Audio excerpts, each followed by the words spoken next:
tout le monde et bienvenue sur ma chaîne, j'espère que vous allez bien, moi ça va. Avant de vous faire la story time, parce que oui, j'ai envie de vous faire une story time ce soir. Donc avant de vous faire la story time, je vais d'abord vous parler du brunch que nous organisons le 29 août pour tous ceux et celles qui sont à Cape Town et qui veulent participer, enfin qui veulent venir au brunch pour manger et pour rigoler, pour passer du temps. Venez le 29 août à Cape Town. Je vous mettrai les informations en barre de description et puis je vais vous mettre le flyer juste là. Pour vous mettre un peu dans le contexte, Jay et moi, on a remarqué que voilà, à Cape Town, il n'y a pas vraiment d'événements pour rassembler les Gabonais. Il n'y a pas souvent d'événements, voilà, le 17 août qui arrive, bon, je sais pas si des trucs ont été prévus, mais on trouve qu'il n'y a vraiment pas de... Il y a pas d'événements pour rapprocher les Gabonais. Donc nous, on a décidé de vous rassembler. On a décidé de vous réunir autour des plats chauds, autour des saveurs du Gabon. Déguster, manger, passer du bon temps, écouter de la bonne musique du Gabon, quoi. Enfin, vraiment, on va se la faire comme à la maison, en fait. Donc, n'hésitez pas à venir manger sous gombo, côté fumé à l'Odika. Venez manger l'Odika. Combien d'entre vous ici, là, vous n'avez pas goûté l'Odika depuis des siècles et des siècles, vous qui êtes là depuis. Donc, voilà, je vous invite pour venir manger de l'Odika ce 29 août. Je vous mettrai toutes les informations encore dans la barre de description. Donc le numéro, n'hésitez pas à le contacter. On prend les places à l'avance. La dernière date pour la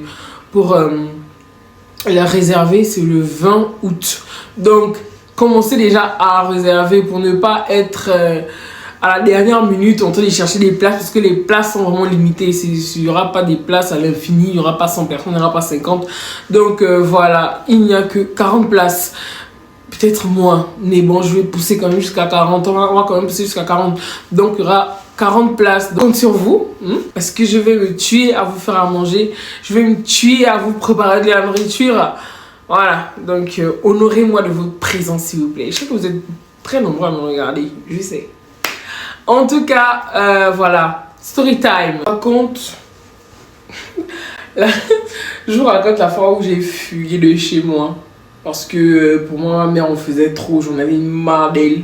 J'avais envie de la changer. J'avais envie de la...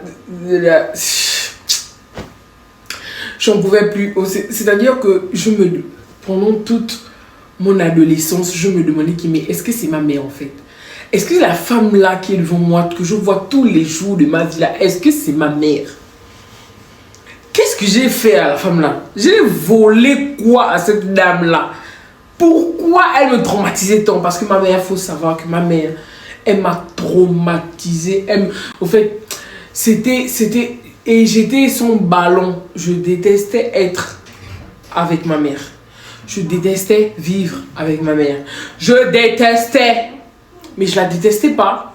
Par contre, elle, je la détestais pas. Mais je détestais sa présence à côté de moi. Je n'aimais pas. Franchement, tous les jours, j'étais en train de prier pour retourner chez ma grand-mère. Pour aller vivre avec elle ou bien pour aller vivre avec mon père. Mais ma mère, je la supportais pas.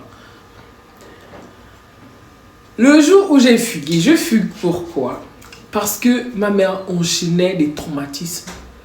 Petit truc que je faisais, c'était une erreur. Petit truc que je faisais, c'est comme si elle attendait que elle attendait un petit pas bête de ma part pour me tabasser, pour m'insulter, C'est-à-dire que moi, je ne comprends pas comment il y a certaines personnes qui disent oui, moi je suis comme ça aujourd'hui, je suis vraiment traumatisée parce que j'ai été traumatisée. On m'a insulté, on m'a dit des mots vraiment. Moi, on m'a dit des trucs de dingue. Oh, on m'a dit vraiment des trucs que je peux même pas parce que j'ai l'impression que voilà, peut-être que YouTube peut me censurer ou quoi, je sais pas. Mais moi, on m'a dit des trucs de ouf. Moi, ma mère, elle m'a dit, ils sont pitié. Elle me regarde dans les yeux comme ça.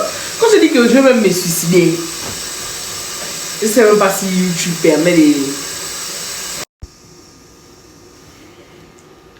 Dès que je disais un truc, dès que je parfois même, je pense que ma respiration l'énervait.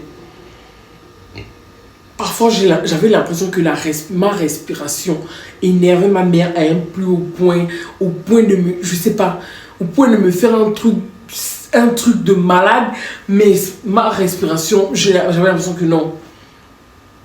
Elle passait tout son temps à me taper, à me rabaisser, à m'insulter. Mais bon, aujourd'hui, je comprends que aujourd'hui, quand même, je lui dis merci. Parce que quand je vois certaines personnes, quand je vois la vie de certaines personnes, quand je vois certaines petites filles, quand je vois tout ce que je vois sur les réseaux, là, je me dis que, mais en fait, ma mère avait raison de me traumatiser. Hein, parce que j'aurais peut-être fini quelque part, ou je sais pas, peut-être que ma vie aurait été vraiment du n'importe quoi. Mais franchement, quand tu vis ça sur le moment, tu te dis que non, on peut pas. Pourquoi c'est à moi qu'on a une mère comme ça? Mais après, quand tu grandis, quand je me vois aujourd'hui, je regarde ma vie quand même, je me dis que bah oui, hein, maman. Merci maman, en fait. Merci maman, parce que aujourd'hui, la jeunesse, c'est vraiment du n'importe quoi. En tout cas, merci maman, même si aujourd'hui, je vais te critiquer. Mais merci beaucoup hein, pour tout ce que tu as fait. Pour m'avoir traumatisé, merci. Parce qu'il y a des gens aujourd'hui, non, j'ai été traumatisé. Les gens, tu dis même une injure. Moi, les injures, pour moi, tu m'insultes, c'est comme si tu me disais bonjour, salut. Au fait, quand je regarde, il n'y a pas quelqu'un qui va me dire un truc aujourd'hui qui va me blesser, en fait. Mais moi, je sais justement dire des trucs pour blesser les gens. Parce que je sors de quelque part. Je sors d'avoir une famille de tocs. Donc, voilà. Mais aujourd'hui, je remercie maman parce que franchement, sinon, elle devrait aller me faire du mal. Mais bon, je gère. Donc, je continue, je raconte. Je sais pas ce que j'avais fait cette fois-ci. Je sais pas si j'étais sortie à la plage alors qu'elle m'avait dit de parler à la plage et puis elle m'avait coincé. Parce que moi, il faut savoir que j'étais trop bête. Moi, pour laisser les preuves, il n'y avait pas de... J'aimais tellement écrire quand j'étais petite. Et j'aimais écrire. J'avais toujours voulu être une actrice ou bien une chanteuse, une star. Au fait, j'avais un monde à moi. J'ai toujours eu un monde à moi. Je pense que jusqu'aujourd'hui, j'ai un monde à moi. Parce que déjà, je suis quelqu'un... J'aime pas sortir. J'aime pas trop les trucs. J'aime rester dans mon monde. J'ai mon monde à moi, en fait. Donc, je pense que j'ai toujours été dans mon monde à moi. C'est comme ça que j'ai été. Il y a que ma mère, elle nous gardait juste pour elle. Donc, on était vraiment casaniers. On restait qu'à la maison. Et puis, on était juste avec une mère. Donc, je passais mon temps à écrire et j'avais écrit dans mon carnet, dans mon cahier de secret, j'écrivais un peu tout. Et j'avais écrit que j'étais sortie à la plage et tout, alors qu'elle m'avait formellement interdit d'aller à la plage. Et c'était une interdiction formelle pour moi de mettre les pieds à la plage, de partir quelque part même. Après l'école, c'était la maison. Après la maison, c'était l'école. Et il n'y avait pas des zigzags à faire et tout. Mais souvent, moi, les chill, d'aller dans les bars et tout... Ça n'a jamais été mon kiff. Donc, quand il y avait les chills de la plage, quand on va à la plage et tout, moi, j'étais toujours là. Ça, par contre, j'aimais. J'aime trop l'eau. J'aimais trop aller me baigner à la plage. J'aimais trop l'eau, en fait. Donc, les petits chills comme ça, petits trucs chics comme ça, aller se baigner à la plage, pique-nique et tout, j'aimais ça. Donc, avec mes copines, on était partis. Et elle avait lu ça, que j'étais allée à la plage. Oh là là. Elle m'avait demandé, oh, tu es partie à la plage? Je sais même pas où j'étais, je rentre à la maison. Oui, tu es partie à la plage? Tu étais à la plage, ma belle? Elle me regarde comme ça, elle me dit, toi là, viens là devant moi. J'ai dit que Jésus, j'ai encore fait quoi à la femme là, Seigneur? Non, qu'est-ce que j'ai fait encore à celle-là? Aujourd'hui là, qu'est-ce que j'ai fait? Je suis moi tranquille. Et puis, c'était passé, je pense, il y a 2 semaines. Et après, tout ce temps, j'étais calme en fait. Donc, le fait qu'elle ait lu un truc de 2 semaines. Oh. Après, je regarde sur la table comme ça, je vois qu'il y a mon cahier des secrets. Je dis que, ok, Jesus. Qu'est-ce qui s'est. Non, mais, Miola, comment tu as pu laisser ce cahier-là en évidence? Bref. Donc, elle me dit d'abord. Viens devant moi là. Envoie-moi ton vieux visage là. Viens te mettre là. Regarde comme elle est dure là-bas. Tu sais d'abord que tu es vilaine. Elle me regarde comme ça dans les yeux. Je suis là debout devant elle. Elle me dit, tu vois comment tu es vilaine là. Comment tu ressembles à ton père. Tu es d'abord vilaine. Tu es dure.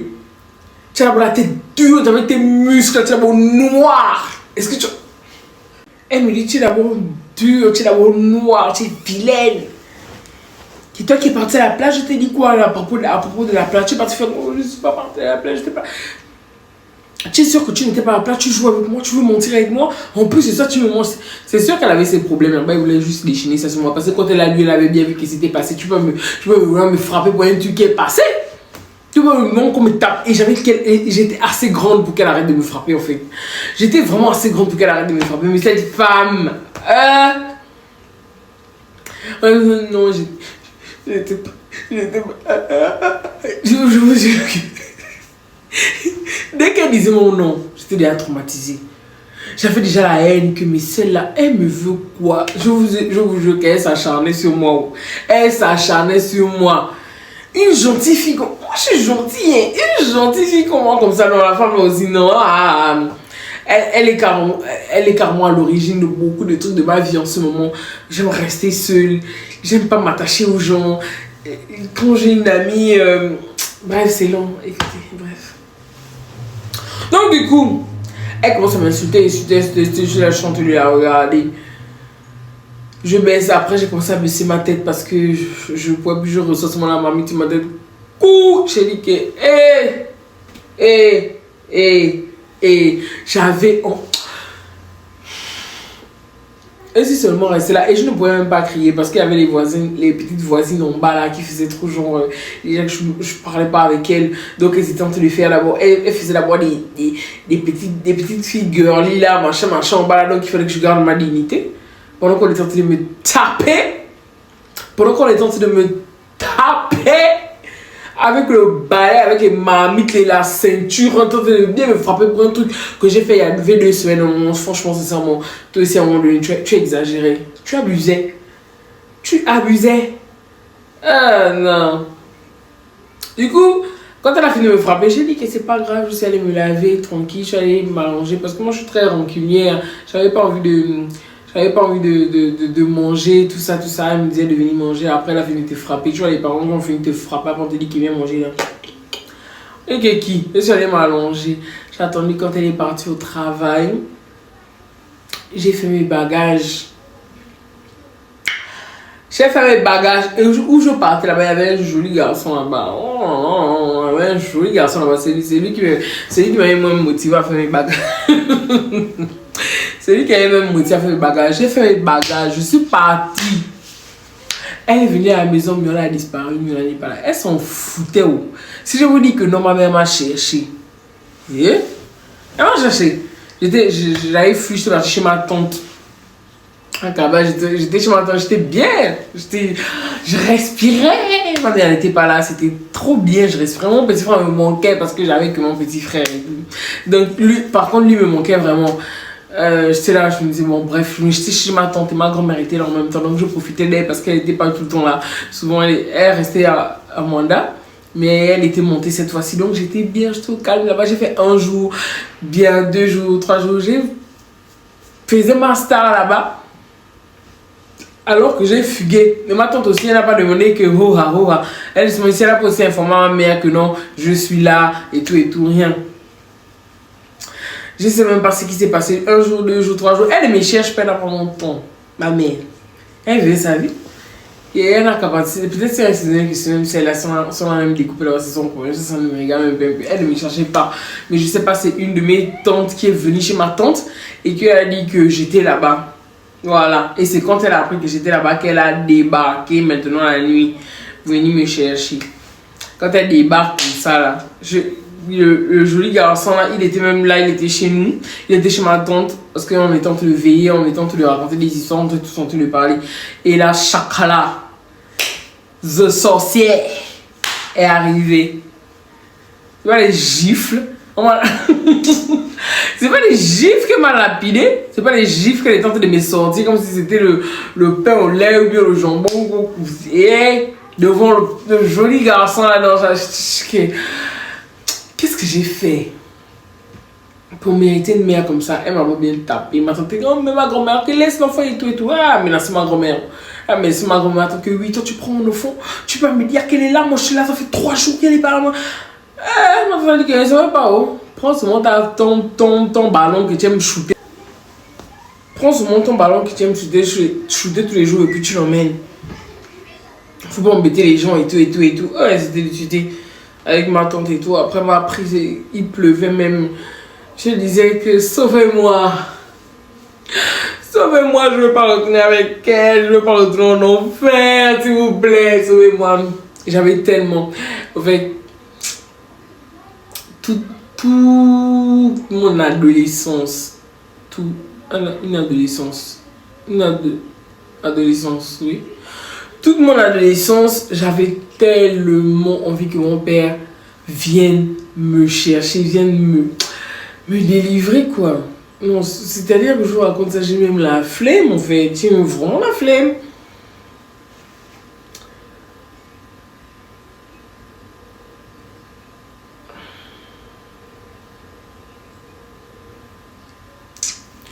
Bon, les gars, franchement, la story time là, j'ai la flemme, pardonnez-moi.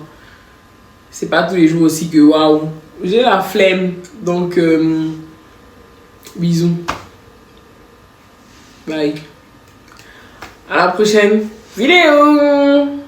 À la prochaine vidéo, j'aurais pas trop la flemme. Mais là, franchement, j'ai vraiment la flemme. Excusez-moi. Sincèrement. Je suis fatiguée. Et je vais pas couper ce montage. Je suis fatiguée. Bye.